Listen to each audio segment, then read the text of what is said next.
Just imagine if a living person could be created by taking parts from many dead human bodies. How strange would that be? That's exactly what these medical students did in this story, and amazingly, they were successful in this endeavor. The story beautifully illustrates the profound impact this could have on humanity. Remember, this is just a movie, so let's enjoy the explanation. The creation of life and death belongs solely to the Creator. At the beginning of the movie, we see a hunchbacked man who couldn't stand straight due to a problem with his back. Because of this, he worked in a circus. He had been working there since childhood and had spent most of his life there. A beautiful girl named Lorelei also worked there, and the hunchbacked man liked her very much, but because of his condition, he couldn't express his feelings to her. Due to the large hunch on his back, he was named Hansberg. He was actually a strangely genius person. He never attended school formally, but his knowledge of the human body was so vast that perhaps even doctors didn't know some of the things he did. Whenever he had time, he would read many books on medical science and the human body, but his circus colleagues were unaware of his talent. In reality, he was doing all this just to fix his own physical condition. One day, during a circus performance, Lorelei falls from a rope and plummets to the ground from a great height. She is severely injured. Many people rush to save her, including Hansberg. A man in the crowd says that a bone is broken in such a way that she can't breathe. Then, Hansberg skillfully applies pressure on the broken bone, causing her to revive. Witnessing this, the man says, "You are a genius. You are wasting your precious time in this circus. The whole world needs you desperately." Hansberg asks for his name. The man replies that his name is Victor Frankenstein. Meanwhile, the other circus colleagues, burning with jealousy, destroy all his books and research documents and lock him in a cage. Later, Victor arrives and tries to free him, believing Hansberg is destined for greater things. While attempting the escape, some circus people see them and try to stop them. The circus people don't want Hansberg to leave because he attracted large crowds, which meant more money for the team. During the chase, one of Hansberg's circus friends dies. Somehow the two manage to escape and come to the city, where Victor takes him to his house, a place where he conducts various research. Victor then drains all the contaminated fluid from Hansberg's back and attaches a belt to his waist. This causes Hansberg immense pain, but the good news is that he can now stand up straight. Victor tells him he will fully recover soon. Victor gives him a new name, Igor. This was actually the name of Victor's former roommate. Victor himself was a medical student searching for a way to create a living human using dead body parts, and he was very close to this discovery. Meanwhile, Igor grooms himself and changes his appearance, making him look quite handsome.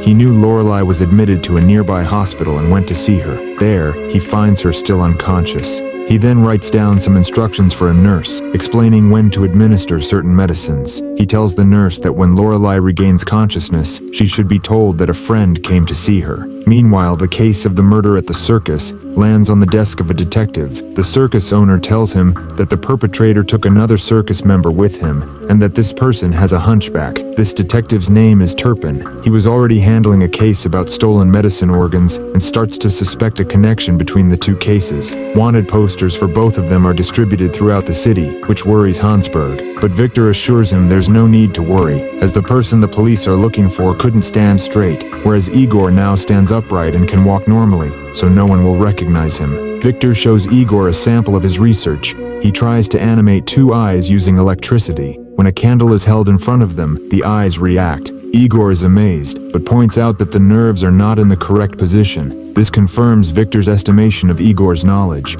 Although Victor himself was a genius, he couldn't work properly without Igor. They start working together, procuring animal organs for experiments. The next evening, Victor takes Igor to a party where they see Lorelei. Igor follows her and confirms it's really her. Igor calls out to her, and Lorelei looks at him with an unfamiliar gaze, saddening Igor. However, Lorelei feels she has seen him somewhere before. She approaches Igor, recognizes him, hugs him, and thanks him from the bottom of her heart for saving her life. But he says his name is Igor, the name Victor gave him, and explains that Victor brought him out of the circus. He then introduces Victor to Lorelei. Victor tells her all about his research. Lorelei is utterly astonished, unable to comprehend how life can be instilled in a dead body. After spending a long time chatting, they return home. Victor shows Igor the body of a chimpanzee he created using parts from various animals. Victor says he will use electricity to bring it to life. He turns on the power, and amazingly, it starts moving. This is the first time anyone has revived a dead animal in this way. Both are stunned by this success. They decide to demonstrate this experiment in front of everyone at the medical college the next day to prove that life can be given after death.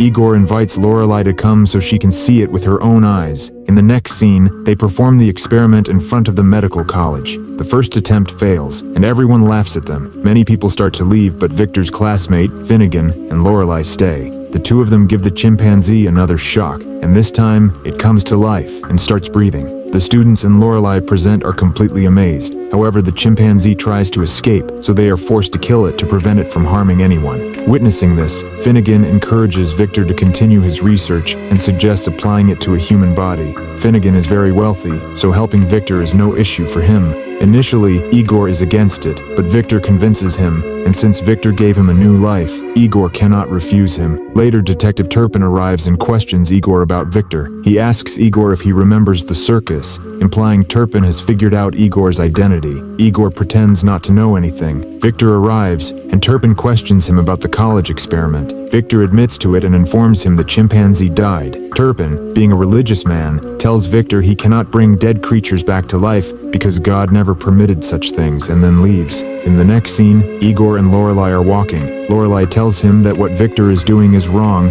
and that Igor should make him understand, but she also says that since she is now healthy, it's thanks to Victor, so she must help him. Later, Victor's father arrives at his house and informs him that he has been expelled from college for the experiment. Enraged, his father hits him and says he is a disgrace to the Frankenstein family. The next day, Victor is working on his research to create a human. Igor arrives and shares his opinion. That night, they plan to create a human body with 2 hearts and 4 lungs, which would be much larger than an ordinary human.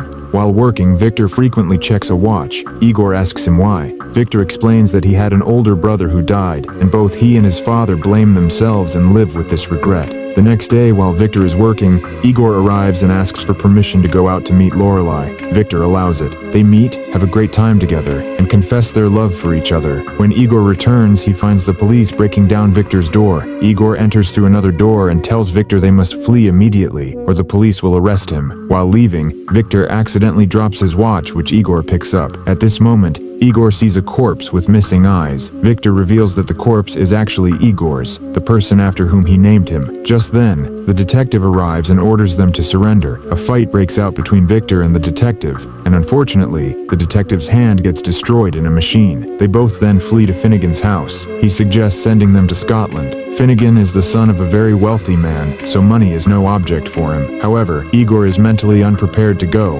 especially after seeing the eyeless corpse. Victor repeatedly tries to take Igor with him, but Igor refuses. Consequently, Victor goes to Scotland alone. Later, Finnegan tells Igor that the corpse he saw was indeed the original Igor, who was a drug addict and died of an overdose. He says, "You know too much about me now. From today, you are forbidden from going outside." Actually, Finnegan was planning to make a lot of money from Victor's invention and was just using Victor. Igor is completely shocked by this revelation. Finnegan and his men then tie up Igor and throw him into the water, but Igor somehow manages to save himself, escapes, and goes to Lorelei. He tells her everything and says Victor's life is in danger, so they must save him at any cost, meaning he must go there. Lorelei says she wants to go with him. Meanwhile, Turpin goes to his chief, gets a prosthetic hand attached, and requests a raid on Finnegan's property. But since the chief didn't believe in these absurd experiments, he takes Turpin off the case. Meanwhile, Victor has made significant progress in his experiment on a human body. He has created a human body with 2 hearts and 4 lungs. All that remains is to animate it with electricity.